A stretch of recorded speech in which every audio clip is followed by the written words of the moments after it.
The courtroom whispers. The grand courtroom, usually a place of strict decorum and rigid formality, was unusually quiet that morning. The polished wooden benches, filled with murmuring spectators, seemed to hold their breath as the next case was called. The heavy doors creaked open, and two small figures were led inside, their tiny footsteps barely making a sound on the cold, marble floor. Judge Thomas Holloway adjusted his glasses, glancing at the case file before looking up. What he saw made him pause. Two young boys, no older than 6, stood before him. Thin, fragile, and visibly frightened.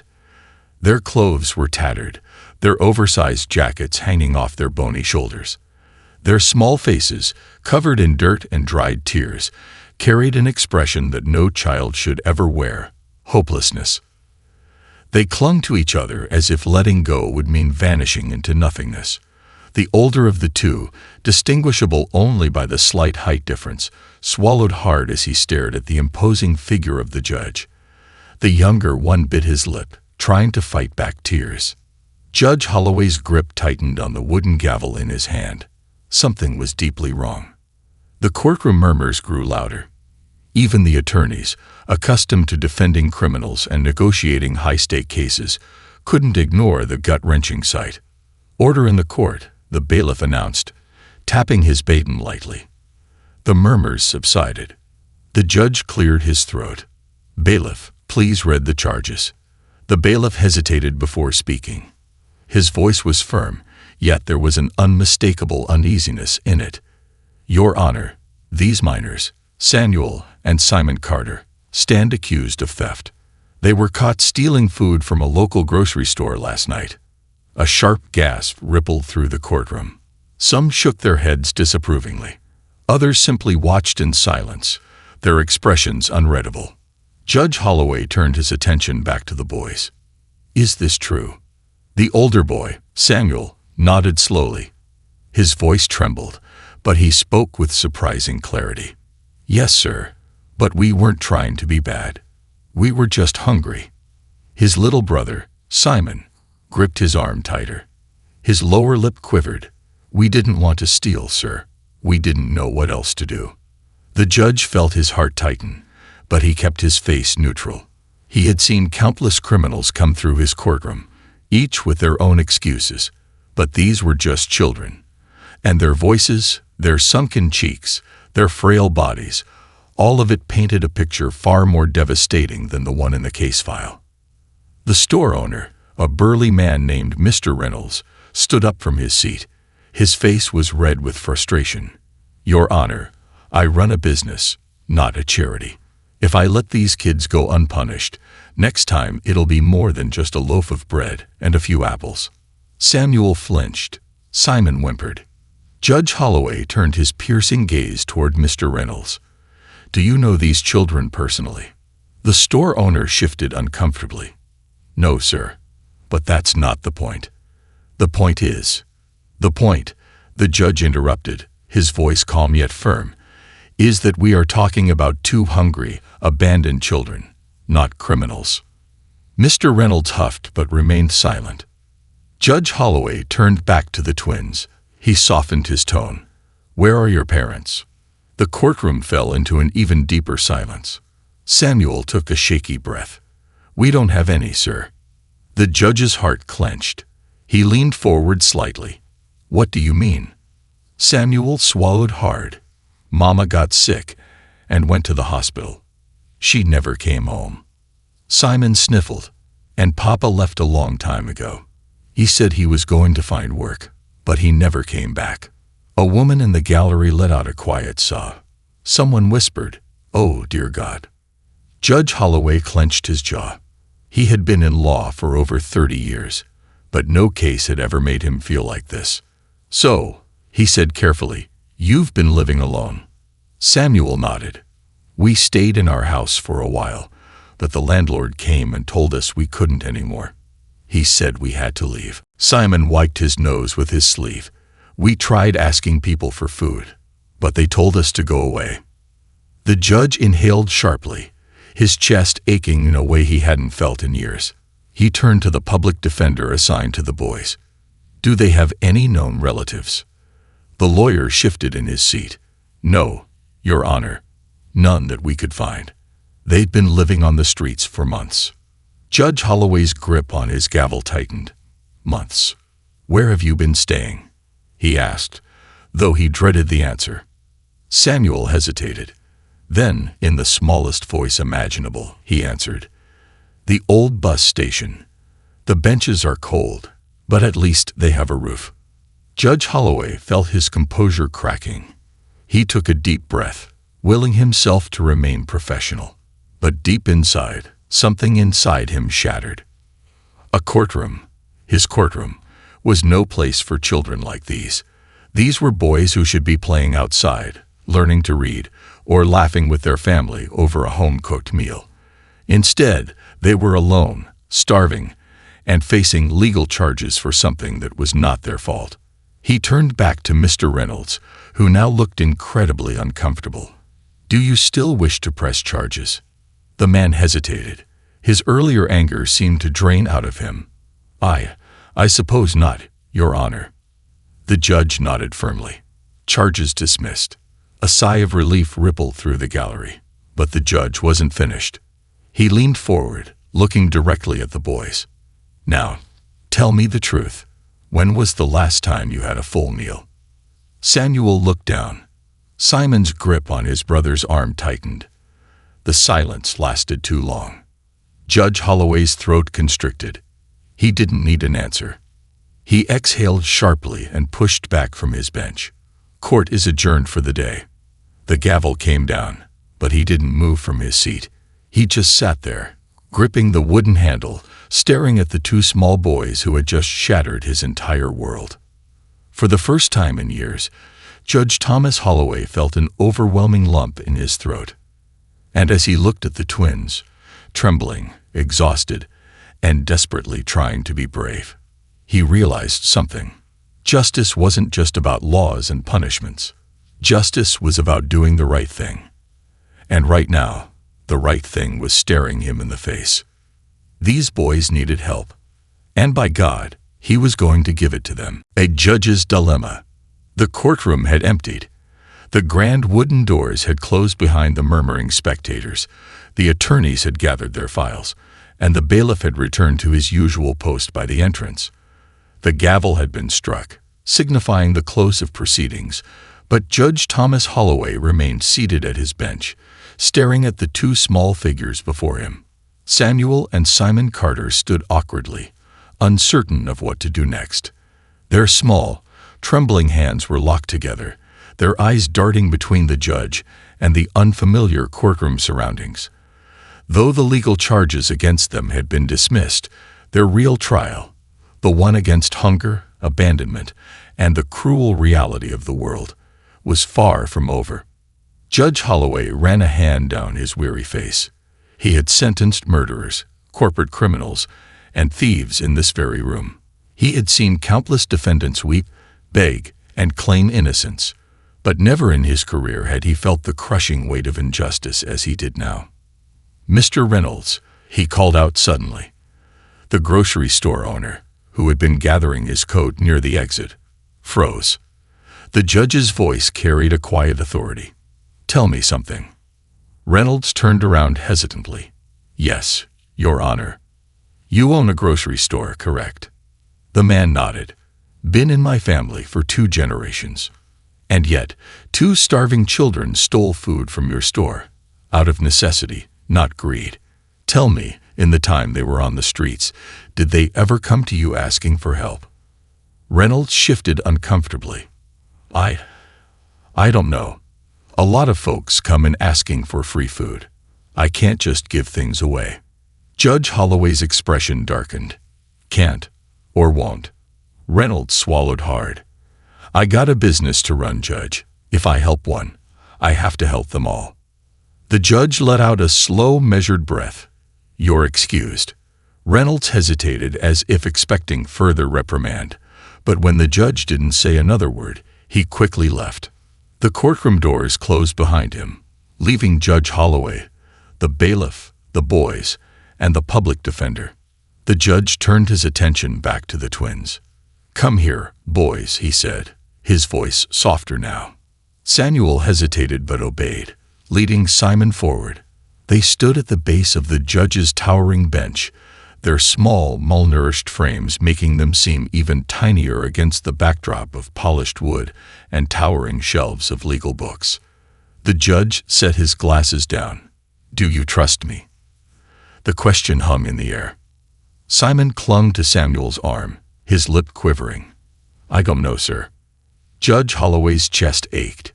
He had earned trust through years of service to the law.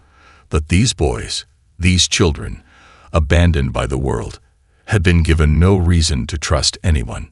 "I understand," he said, "but I want to help you. Will you let me?" Samuel glanced at his little brother, then back at the judge. He nodded hesitantly. The judge turned to the public defender. "Do they have any social workers assigned to their case?" The lawyer shook his head. "None yet, Your Honor. Given that they were arrested for theft, Child Protective Services hasn't had a chance to intervene." Judge Holloway nodded thoughtfully. "Then we're not going to wait." He pressed the intercom button on his desk. "Alice, get me the head of Child Protective Services on the phone." "Immediately." "Right away, Judge," his assistant's voice replied. Samuel and Simon exchanged nervous glances. The courtroom felt impossibly big, and they weren't sure what was going to happen next. Judge Holloway studied them carefully. Their skin was pale from malnourishment. Their jackets were far too large, clearly hand-me-downs from someone much bigger. Their shoes had holes, their laces frayed. The younger one, Simon, had bruises on his thin wrists, likely from sleeping on hard surfaces. His heart clenched. "I want to ask you something," he said gently. "Do you have anything left from your home? Any belongings?" Samuel shook his head. "The landlord threw our stuff away when he made us leave." Simon sniffled. "I had a teddy bear," he whispered, "but it got lost." Judge Holloway inhaled sharply. The image of a scared child, losing even the smallest source of comfort, weighed heavily on him. He leaned back in his chair. "Where did you sleep last night?" Samuel hesitated. "Behind the bakery on Willow Street. It's warm there because of the ovens." Judge Holloway clenched his jaw. A knock at the side door interrupted the heavy silence. His assistant, Alice, poked her head in. "Sir, I have Director Jenkins from Child Protective Services on the line." "Patch her through." A moment later, the speaker on his desk crackled. "Judge Holloway, this is Elaine Jenkins. You needed to speak with me." "Elaine, I have 2 minors in my courtroom who have no guardians, no home, and no support system. I need an emergency intervention." A brief silence. Then, "I understand, sir, but placements are extremely limited right now. The foster system is overwhelmed." Judge Holloway clenched his fist. "That's not an acceptable answer." Elaine sighed. "I'll see what I can do, but it could take time. Days, maybe weeks, to find the right placement." The judge's expression hardened. "They don't have weeks, Elaine. They need food, shelter, care. Tonight." Another pause. "There's an emergency children's shelter, but it's not ideal. Overcrowded, underfunded." Judge Holloway exhaled sharply. "If I took temporary custody, what would that entail?" The silence on the other end lasted longer this time. "You want to take them in?" "Yes." The word left his lips without hesitation. Elaine hesitated. "Judge, you've never—" "I know," he interrupted. "But I also know I can't let them sleep in the cold one more night." The weight of his own words settled in his chest. "Legally," Elaine finally said, "you can be granted temporary custody under emergency provisions, given your standing. But it's a big responsibility, Thomas." "I understand," he said. Elaine sighed. "All right. I'll send the paperwork immediately. They'll still need social worker oversight, and a long-term solution will have to be found." "Fine. Just get it done." The line clicked off. Judge Holloway turned to the boys. Simon looked up at him. "What does that mean, sir?" The judge managed a small smile. It means you're coming home with me. Samuel's eyes widened. You mean we're not going back to the bus station? Not tonight. Not ever, Judge Holloway said firmly. Simon gasped softly. His tiny fingers clutched his brother's sleeve, as if afraid to believe it was real. Samuel's lips trembled. But why? Why would you do that for us? Judge Holloway hesitated, then leaned forward, lowering his voice. Because someone once did it for me. The courtroom was silent. The judge stood up, gathering his coat. Come on, boys. Let's go get some dinner. And for the first time in a long, long time, Samuel and Simon Carter walked out of a courtroom.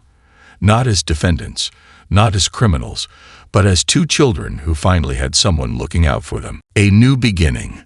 The wind was biting as Judge Thomas Holloway led Samuel and Simon out of the courthouse. It was late evening now, and the city's streetlights flickered to life, casting long shadows over the nearly empty sidewalk. The boys followed closely behind, shuffling their feet hesitantly. Simon clung to Samuel's sleeve as if afraid this moment wasn't real, that at any second, someone would snatch them back into the cold, uncaring world they had fought so hard to survive in. Judge Holloway, keenly aware of their hesitance, turned back and gave them a small, reassuring smile. Are you boys hungry? Simon's eyes lit up, but he didn't speak. Samuel, still guarded, nodded. Good, the judge said, guiding them toward his car. Let's get you something warm to eat. They stopped in front of a sleek, dark sedan. Judge Holloway unlocked the doors with a beep, and the twins hesitated before climbing inside. Samuel ran his fingers over the smooth leather seats, marveling at the warmth compared to the cold metal benches of bus stations they had slept on. Simon, still wary, kept his hands in his lap. The judge started the car, the quiet hum of the engine filling the silence. Any favorites? Samuel blinked. Food, the judge clarified. What do you like to eat? The boys exchanged glances. It had been so long since they had the luxury of choosing. Most of their meals, when they could get them, came from dumpsters, stolen leftovers, or charity handouts. Anything, Samuel finally said. We don't mind. Judge Holloway's chest tightened at the response. No child should have to live like this. He nodded. All right, I know a great little diner not far from here. Let's go. The drive was quiet at first, aside from the occasional glances the twins exchanged as they took in the sights of the city from the car. It felt different from being out on the streets, safer, warmer. After a few minutes, Simon spoke softly. Sir, do you have kids? Judge Holloway glanced at him through the rearview mirror. I did, he said carefully. A long time ago. Simon frowned, sensing the sadness in his voice. What happened? The judge hesitated. It had been years since he talked about it. My son, David, passed away when he was very young. The car grew quiet again. I'm sorry, Samuel said. Me too, Simon echoed. Judge Holloway swallowed the lump in his throat. Thank you. They arrived at a small, warmly lit diner on a quiet street. The neon, Maggie's Diner sign buzzed softly as they stepped out of the car. The second they entered, the comforting aroma of fresh bread and grilled food wrapped around them. The place had a homey feel, checkered tablecloths, a chalkboard menu, and an elderly waitress with a warm smile behind the counter. Tom Holloway, she called out, her voice thick with familiarity. Evening, Maggie, the judge greeted. Maggie wiped her hands on her apron and walked over, eyeing the two boys curiously. And who do we have here? She asked. Judge Holloway placed a gentle hand on Simon's shoulder. These are Samuel and Simon. They're staying with me tonight. Maggie's sharp eyes softened. Well then, welcome, boys. Any friend of the judge's is a friend of mine. You two hungry? Simon nodded eagerly, and Samuel, though hesitant, followed. Let's get you fed, Maggie said warmly, leading them to a booth by the window. The twins sat across from each other, while the judge took a seat beside them. Maggie handed them menus, but Simon just stared at his. Can we really pick anything? he asked in disbelief. Of course, Judge Holloway assured. Simon looked at his brother, as if waiting for permission. Samuel slowly nodded, and the younger boy's face lit up. Maggie smiled knowingly. "I'll bring you 2 hot chocolate to start," she said before heading off. Judge Holloway watched as the boys tentatively studied their menus. It was a simple thing, choosing a meal. But for them, it was an unimaginable luxury. A few minutes later, Maggie returned with steaming mugs of hot chocolate, topped with whipped cream. Simon took a sip and let out a small gasp. "It's so warm," he whispered in amazement.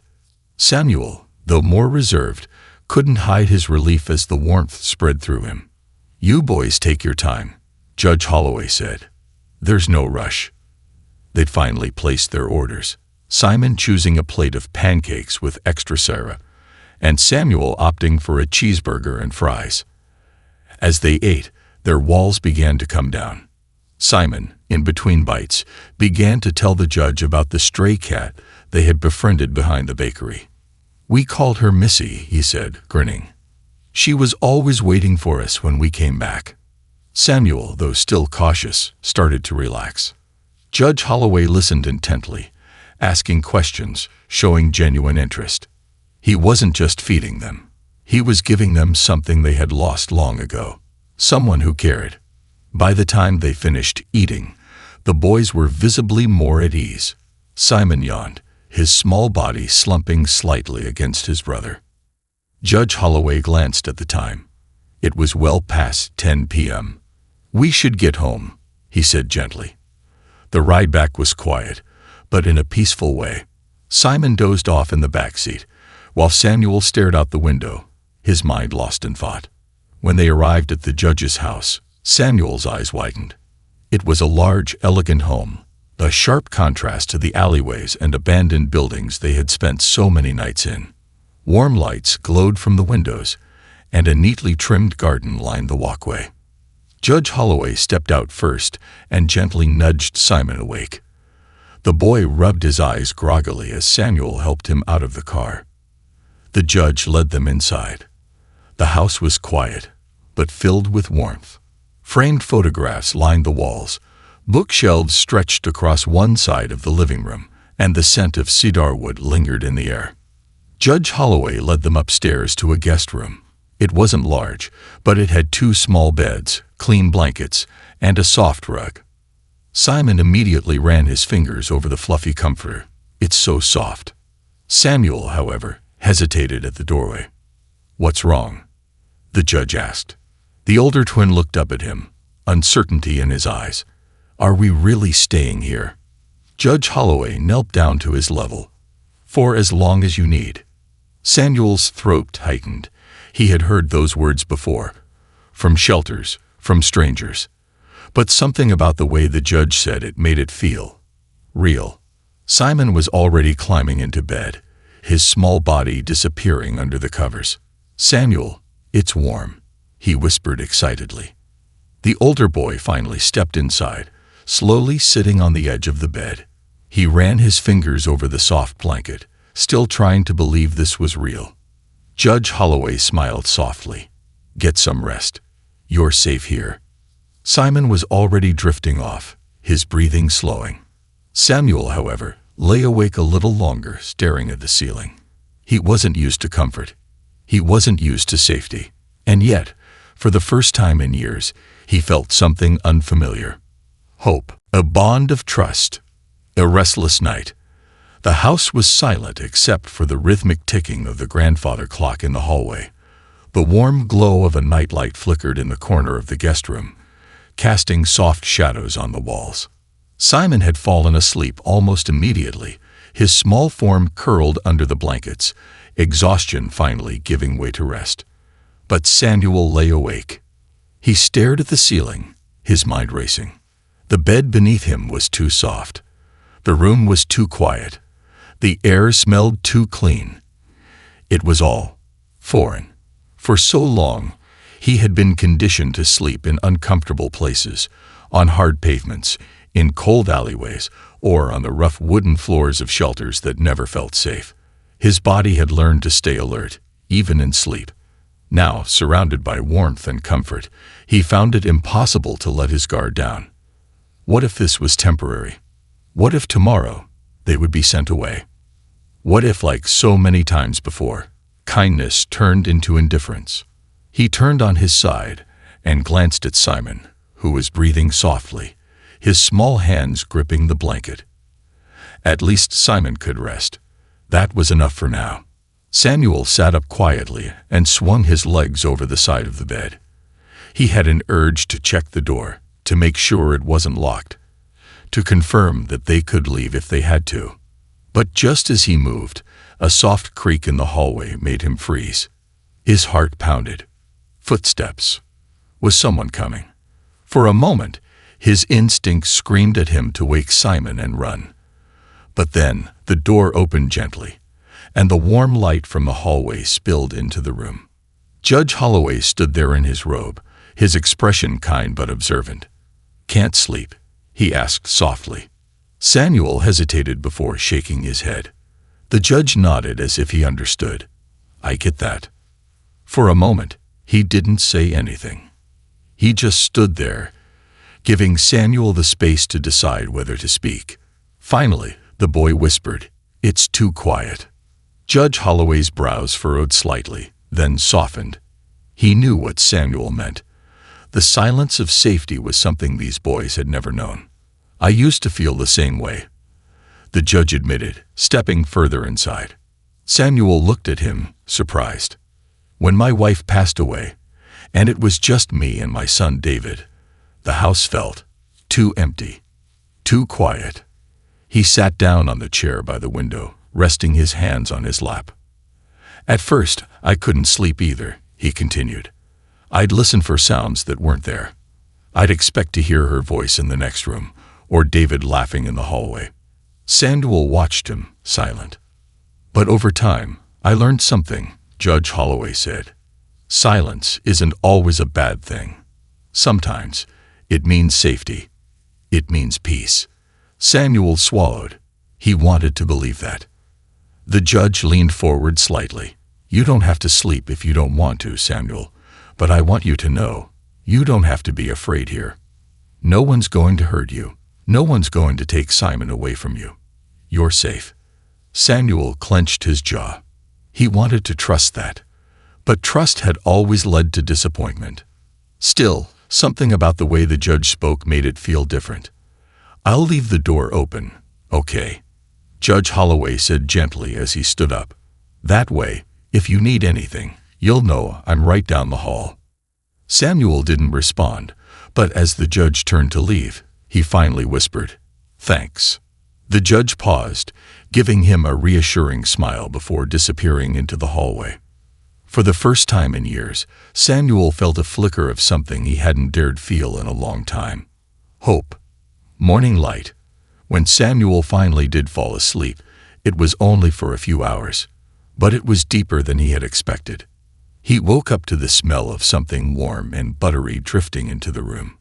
For a brief moment, confusion gripped him. Where was he? Then he saw Simon, still asleep in the bed beside him. The soft sheets. The warmth. It wasn't a dream. He sat up just as Simon stirred, rubbing his eyes groggily. "Samuel," he mumbled. "Yeah." Simon blinked a few times, looking around. Then a sleepy smile tugged at his lips. "We're still here." Samuel nodded. Simon grinned, his excitement bubbling over. It wasn't a dream. The younger boy kicked off the blankets and jumped up, stretching his arms. "I smell food." Samuel's stomach rumbled, but he hesitated. He had woken up in many different places before, but usually it ended the same way, being told to leave. What if today was the day they were sent away? Simon didn't seem to have the same fear. He darted toward the door. "Wait," Samuel called, getting up. "Don't just run out." But Simon was already gone, his small footsteps echoing down the hall. Samuel sighed, running a hand through his hair before following. A warm welcome.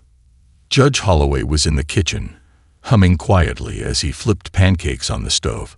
The dining table was set with plates, glasses of orange juice, and even a small vase of flowers. Simon skidded to a stop in the doorway, eyes wide. "You made all this?" he asked in awe. The judge turned and smiled. "Morning, boys. Hope you're hungry." Simon beamed. "Starving." Samuel walked in more cautiously, taking in the sight of a breakfast he had only ever seen in magazines. Pancakes stacked high, crispy bacon, scrambled eggs, fresh fruit.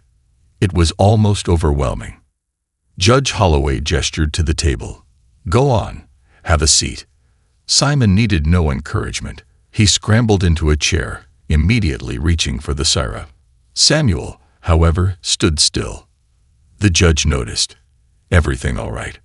Samuel hesitated before finally asking the question that had been weighing on him since the night before. "Are we leaving today?" Judge Holloway set the spatula down and turned to face him fully. "You're not going anywhere unless you want to," he said firmly. Samuel's throat tightened. "But people don't just take kids in like this." Judge Holloway sighed, pulling out the chair across from Simon. "Samuel, I know what it's like to lose people. I know what it's like to not know where you belong." He gestured for Samuel to sit. "You don't have to trust me yet," he continued, "but I want you to know. I don't see you as a burden. I see two boys who deserve a home." Samuel's chest ached. The words felt foreign, unreal. "Now," the judge said, smiling gently, "I made extra crispy bacon. Thought you might like it." Samuel finally moved, hesitantly taking a seat. He reached for a piece of bacon and took a slow bite. It was warm, salty, crispy. He swallowed thickly. For the first time in years, he didn't feel like he was fighting for survival. For the first time, he felt like someone truly wanted him here. Simon, oblivious to his brother's inner turmoil, happily shoveled pancakes into his mouth. "This is the best breakfast ever." Judge Holloway chuckled. "Glad to hear it." Samuel looked up, meeting the judge's gaze. Maybe, just maybe, this was real. Breaking down walls. An invitation to stay. The warmth of breakfast lingered even after the plates had been cleared. The boys had eaten like they hadn't in years, Simon happily chatting between bites, while Samuel remained more guarded but quietly grateful. Judge Holloway leaned back in his chair, watching the two of them. "I was thinking," he said slowly, "that maybe you two could stay here for a while, just until we figure out a more permanent solution." Simon's eyes lit up immediately. "Really? We can stay?" But Samuel stiffened. His fingers curled slightly on the table, his body language shifting from relaxed to wary in an instant. The judge noticed. "I don't want you to feel trapped," he clarified gently. "But I also don't want you to feel like you have to run anymore. You deserve a place where you can just be kids." Simon grinned, clearly thrilled by the idea. "We can stay, right, Samuel?" But Samuel didn't answer right away. He looked down, swallowing hard. It all seemed too good to be true. No one had ever wanted them to stay before. People had always either ignored them or wanted them gone. So why was this man different? Judge Holloway must have sensed his hesitation. "You don't have to decide right now," he said gently. "But the offer stands." Samuel nodded stiffly, but deep inside, fear warred with something else, something he hadn't let himself feel in a long time. Hope. A test of trust. Later that morning, Simon explored every inch of the house with excitement. He ran up and down the hallways, peeked into rooms, and even marveled at the bookshelves in the study. But Samuel remained cautious. He watched everything carefully, as if waiting for the moment when it would all come crashing down. He had been in nice places before, shelters, foster homes, but they had always been temporary, always came with strings attached. So when Judge Holloway stepped out for a moment to retrieve something from his office, Samuel saw an opportunity. He quietly walked to the front door and tested the handle. It wasn't locked. His heart pounded. He glanced back at Simon, who was still excitedly examining a bookshelf in the study. They could leave. Right now. Before they got too attached. before it became painful. Samuel's fingers tightened around the handle. And then, "I didn't lock it on purpose." Judge Holloway's voice came from behind him. Samuel spun around, guilt flashing in his eyes. But the judge's expression wasn't angry. "I wanted you to know you're not a prisoner here," he said simply. "If you want to leave, I won't stop you." Samuel stared at him, unsure how to respond. No one had ever said that before. Adults always locked doors, set rules, made demands. But this man was different. "Why?" Samuel asked, his voice barely above a whisper. Judge Holloway sighed, leaning against the doorway. "Because I know what it's like to feel trapped," he said. "I know what it's like to not trust anyone. And I know it takes time to believe that someone really cares." Samuel swallowed hard. Something about the way the judge spoke made it impossible to doubt his sincerity. For a long moment, they just stood there. Then, slowly, Samuel let go of the door handle. He didn't say anything. But for the first time, he didn't feel the urge to run. Judge Holloway gave him a small nod before turning away, giving him space to make his own decision. And for the first time in years, Samuel felt like he had a choice. The walls began to crack. That afternoon, Simon was busy playing outside, happily chasing after a soccer ball the judge had found in the garage.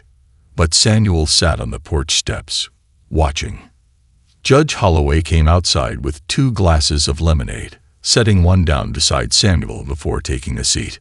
The boy hesitated before picking it up and taking the sip. It was ice cold and tangy, the kind of small comfort he had long forgotten. They sat in silence for a while, just watching Simon kick the ball around. "You don't talk much, do you?" Judge Holloway said eventually, glancing at Samuel with a small smile. Samuel shrugged. The judge didn't push. Instead, he leaned back against the porch railing and stared at the sky. "You know, I was a lot like you when I was younger," he said. Samuel looked at him skeptically. "You?" The judge chuckled. "Yeah. I had a rough childhood, too." Samuel narrowed his eyes. "How rough?" Judge Holloway's expression grew distant, as if recalling something long buried. "My dad left when I was little. My mom tried her best, but she worked 3 jobs just to keep food on the table. I spent a lot of nights alone." Samuel didn't say anything, but he listened. "I learned pretty early on not to rely on anyone," the judge continued. "Figured if I didn't expect anything, I wouldn't be disappointed." Samuel's fingers tightened around his glass. That feeling was all too familiar. But then the judge said, his voice softer, "I met someone who changed that. My high school teacher, Mr. Lawson. He saw something in me that no one else did. He gave me a reason to believe in myself." He looked at Samuel. "I want to be that person for you." Samuel's chest tightened. No one had ever said something like that to him before. For a long moment, he said nothing. Then, quietly, he asked, "What if we disappoint you?" Judge Holloway smiled, shaking his head. "You won't." Samuel swallowed hard. The walls he had built around himself, walls that had kept him safe for so long, were starting to crack. And for the first time in years, he wasn't sure if he wanted to rebuild them. A night of new beginnings. That evening after dinner, Simon curled up on the couch with a blanket, yawning as he watched a movie. Samuel sat on the other end, pretending not to be interested, but occasionally sneaking glances at the screen. Judge Holloway watched them with quiet amusement. "You know, you don't have to sit like you're ready to bolt at any moment," he said to Samuel with a smirk. Samuel scowled. "I'm not." The judge chuckled but didn't push. Instead, he stood up. "I'll be in my study if you boys need anything." Simon yawned. "Can we stay up a little longer?" "Of course," the judge said. "Just don't stay up all night." Simon grinned. No promises. Judge Holloway smiled and walked away, leaving the boys alone. As soon as he was gone, Samuel turned to Simon. "You really like it here, don't you?" Simon nodded eagerly. "Yeah, don't you?" Samuel hesitated. Did he? For the first time, He wasn't sure. But what he did know was that, for the first time in years, he didn't feel afraid. And maybe, just maybe, that was enough for now. A home to call their own. The storm that changed everything. It had been 2 weeks since Judge Holloway took in Simon and Samuel. The house, once quiet and filled only with legal books and old case files, was now alive with the sound of Simon's laughter and Samuel's cautious but growing trust. But one night, everything changed. A thunderstorm rolled in just after dinner, rattling the windows and illuminating the sky with jagged streaks of lightning. Simon didn't seem to mind. He curled up on the couch with a flashlight, pretending to be a brave explorer. But Samuel was different. The moment the storm began, he grew quiet. Too quiet. Judge Holloway noticed immediately. "Samuel?" he asked gently. "Are you all right?" Samuel barely nodded, his eyes fixed on the window. The judge recognized that look. It was the look of a child reliving something painful. He hesitated for only a moment before taking a risk. "Do storms remind you of something?" Samuel flinched slightly. For a long time, he didn't answer. Then, finally, in a voice barely above a whisper, he said, "The last night we saw our mom." Judge Holloway felt his heart tighten. Samuel had never spoken about their mother before. Simon had mentioned her briefly in passing, how she used to sing to them, how she had tried so hard to keep them safe. But Samuel, he had always stayed silent. That silence was breaking now. "It was raining like this," Samuel continued, his voice distant. "She left to get us food. Said she'd be right back." His hands clenched into fists. But she never came back. Judge Holloway remained silent, giving the boy the space to say what he needed to. Samuel swallowed hard. The next morning, someone came to our door, said she'd been hit by a car, that she was gone. Simon looked up at his brother, his eyes wide with sadness.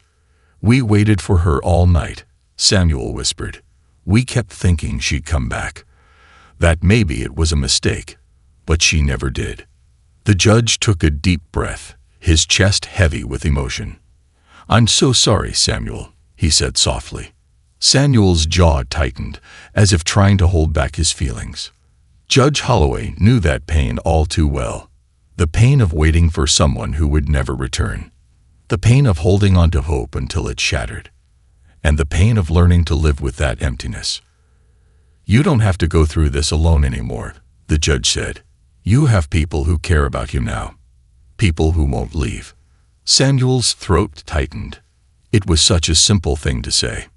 But no one had ever said it to him before. And this time, he wanted to believe it. A decision of the heart. The storm raged on, but eventually, Simon fell asleep on the couch, his small body curled up under a blanket. Samuel, however, stayed awake, staring at the rain against the window. Judge Holloway sat beside him, silent but present. Then, in a voice so small it was almost lost in the storm, Samuel asked, "Would it be okay if we stayed?" The judge turned to him, surprised. For 2 weeks, he had given the boys space, never pressuring them to stay or leave. He had let them make the choice. And now Samuel, the boy who had been so guarded, so afraid to trust, was finally asking to stay.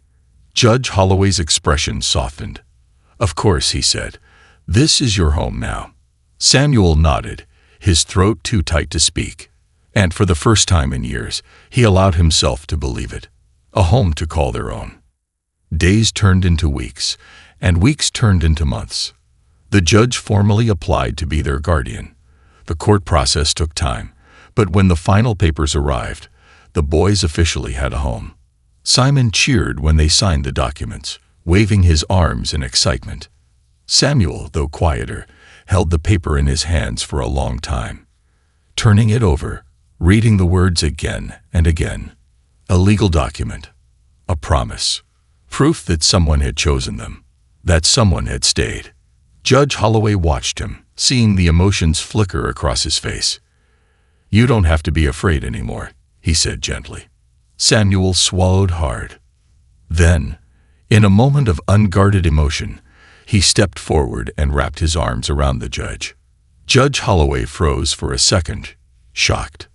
Samuel had never initiated a hug before. But then, slowly, the judge returned the embrace. He felt the boy trembling slightly, not out of fear, but out of relief, out of safety, out of finally having a place to belong. Simon grinned. "So, does this mean we can call you Dad now?" Judge Holloway chuckled. "You can call me whatever you want." Simon grinned wider. "How about Your Honor, Dad?" They all laughed, Samuel included. For the first time, laughter felt natural. For the first time, they weren't just surviving. They were home.